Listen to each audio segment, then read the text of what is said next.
तो आज हम लोग डिस्कस करने वाले हैं इंडस्ट्रियल और लेबर लॉ और रिलेटेड रूल्स का जो टॉपिक था उसका जो हम लोग इससे पहले एक टॉपिक हमने करा दिया है और इसके बाद क्या था, इसमें हम लोग का टोटल 10 टॉपिक था। तो एक पहले हम करवा चुके हैं जिसमें आप टॉपिक देख सकते हैं। पहला टॉपिक ये था industrial development and regulation act 1951। ठीक है, इससे पहले वाले वीडियो में एक टॉपिक करवा दिए थे और इसमें जो 10 टॉपिक है इसका आज हम लोग डिस्कस करने वाले हैं दूसरा टॉपिक। ठीक है, तो हम लोग का दूसरा टॉपिक इसमें हो जाएगा question on sick industries company act 1985 and BIFR। BIFR का मतलब हो जाएगा board of industrial and finance reconstruction. ठीक है, तो आज हम लोग दूसरा टॉपिक करने वाले हैं। टोटल 10 टॉपिक है, तो इसका सेकंड टॉपिक हम लोग करने जा रहे हैं। ठीक है, आज कोशिश करेंगे कि कम से कम 2 से 3 टॉपिक आज कंप्लीट करवा दें।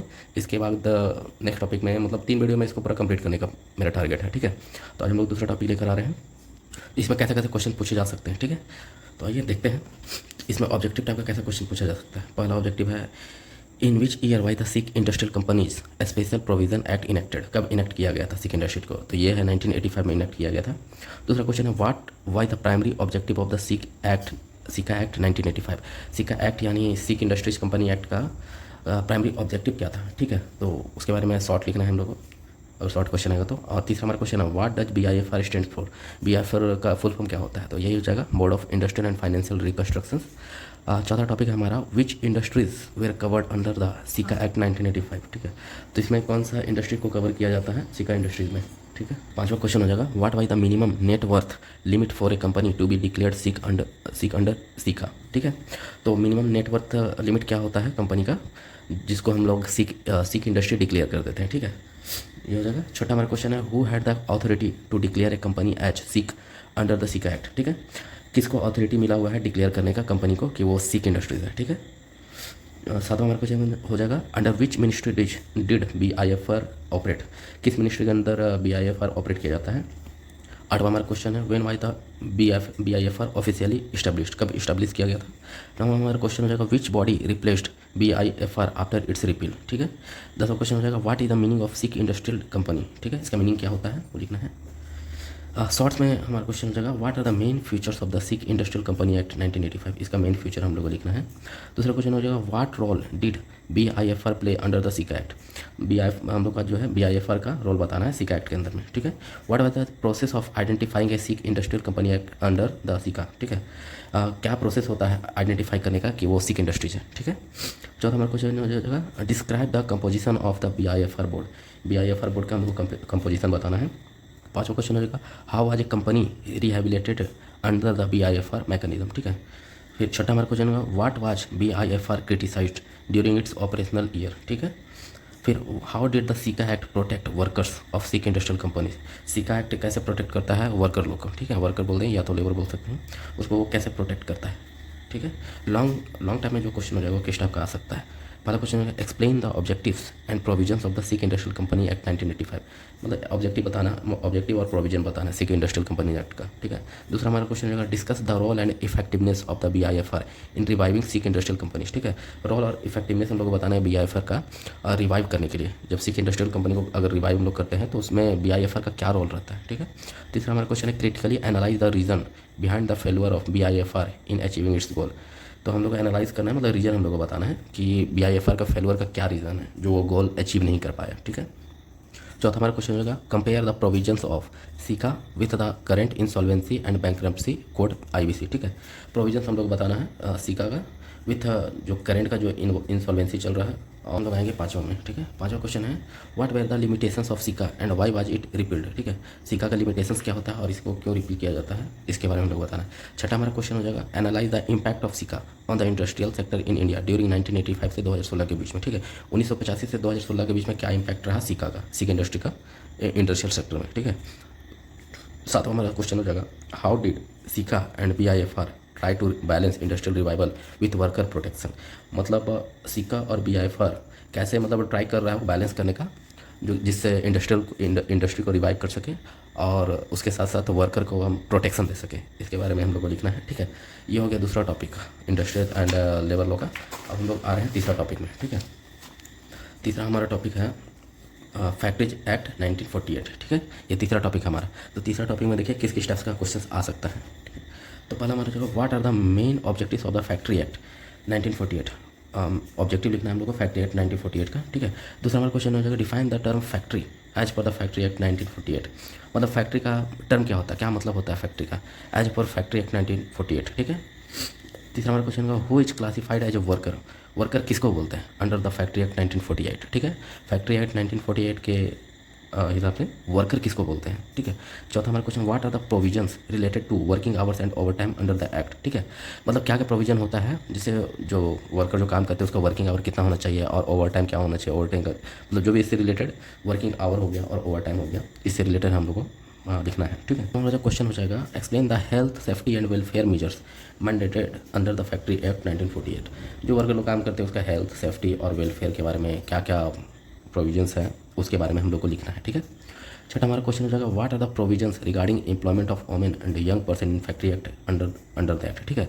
मतलब फैक्ट्री में जो एम्प्लॉय जो है जो वोमेन हो गई, औरत हो गई, ठीक है, और यंग पर्सन, ठीक है। यंग पर्सन का मतलब क्या क्या प्रोविजंस है काम करने का फैक्ट्री एक्ट के अंदर में, उसके बारे में हम लोग को लिखना है, ठीक है। सातवां हमारा क्वेश्चन हो जाएगा what are the power of the factory inspector under factory act 1948। मतलब फैक्ट्री कोई फैक्ट्री में एक फैक्ट्री इंस्पेक्टर होता है तो उसका क्या पावर्स होता है उसके बारे में हम लोग को लिखना है। आठवां क्वेश्चन हो जाएगा how does the factory act 1948 define and address occupational disease, ठीक है।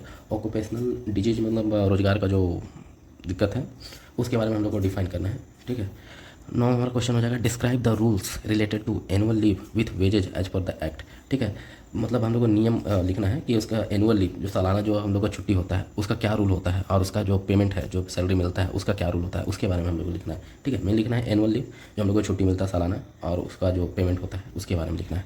What is the process of the approval and registration of factory according to the act, ठीक है।